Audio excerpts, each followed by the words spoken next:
omuntu wo newankubadde mukazi wo newankubadde ebisolo byo newankubadde munnaggwanga aliyekuwo kubanga mu nnaku omukaaga Mukama wange yatondera eggulu n'ensi n'ennyanja n'ebintu byonna mu nsi gye yakuwa Mukama Katonda wo.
Namuyimbanga, namukubiranga ennanga mu mitima gyammwe Mukama waffe. Mwebaze yeesige nakusiibula naye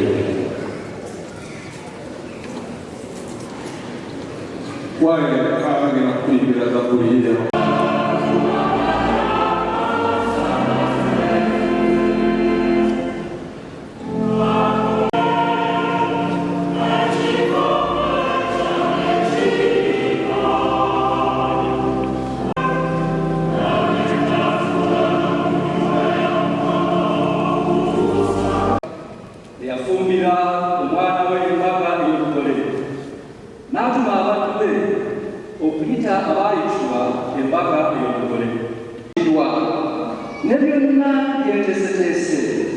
mujje ku mbaga ey'obugole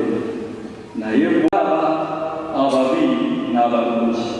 obugole ne bujjula abagenyi ne kabaka bwe yayingira omulamu mumusuule ku kizikiza eky'ebweru mwe muliba okukaaba n'okuluma obutiti kubanga bangi abaayitibwa naye abalondemu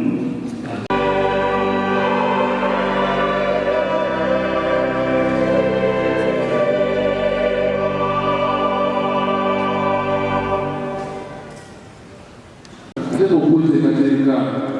okutwala ekikolwa kyagala kyateeketeekete ebyenjawulo naddala maka gamukadde waffe Bishopu Luwanira Gono. Twaniriza nnyo ne maama waffe Nalongo Mukomeko tusanyuse nnyo musonyiweko walowooza kimusomyeko nti maama waffe Ruth Nkoyoyo tubale naye mumeka nawe munyumba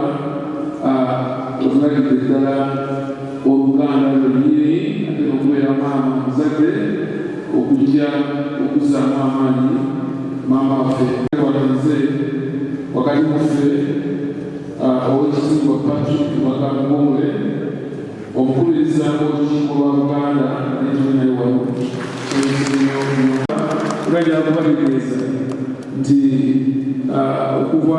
enteekateeka eno etwatandika okukolera wamu bannaffe BK Godfrey Bwembo Natete twaniriza nnyo twaniriza ne Emmanuel Sowanyana Kwekazo wali wano twaniriza Felago Sabaligoni akyali omupya ennyo mu bulabirizi buno Felago kano bannange tuwaniriza tutambudde nga wemuwudde mu bifo ebyenjawulo era tubali tukwaniriza n'okubasaasira naye muneegatteko ng'obulabirizi bw'ennamirembe ku lwange ne ku lwa maama omulabirizi ne ku lw'obulabirizi bwonna twongere okutuusa kusasa kwaffe eri maama waffe Ale Sekadde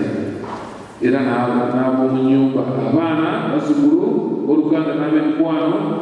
bannange twongera okubasaasira ennyo kyokka n'okubeebaza bwe mulabiridde obulungi taata ono ne mumukuuma bulungi mu kukkiriza n'akunywereramu era n'okunywereza ddala Yesu mu bulamu bw'ayagala bw'abadde abuulira era bw'ayagaliza buli omu okubeera nga amukkiriza mu bulamu bwe. Twagala nnyo okubeebaza obujulirwa bwonna maama ku lulwo awo na famire tubeebaza nnyo kubanga oluusi bw'obeera nabo batakubeera nnyo oluusi era oyinza oba oliawo okulemererwa naye tulabye nga mutambudde bulungi era twebaza Katonda olw'obuweereza bwammwe bwonna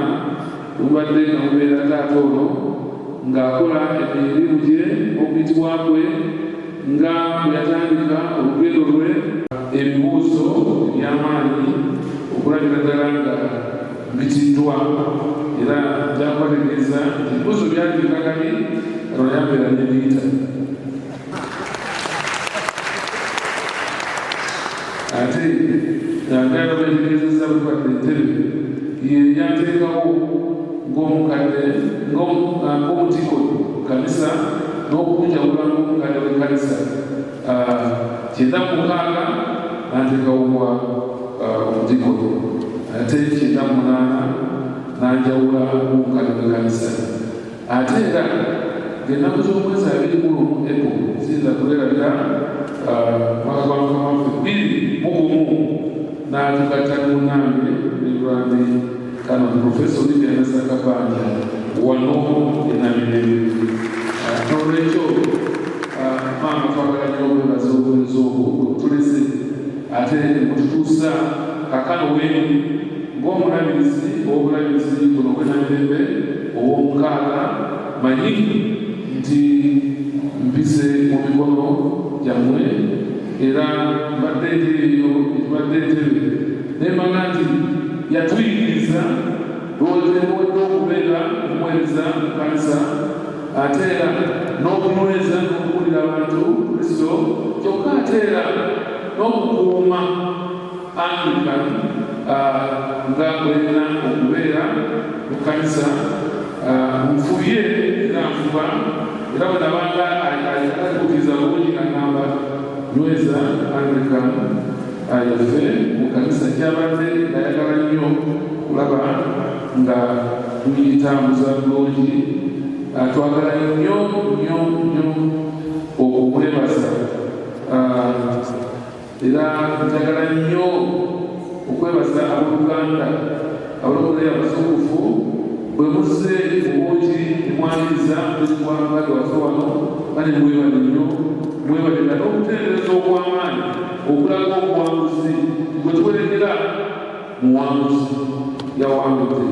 twagala nnyo okubeebaza muyinza okukubirako omukalo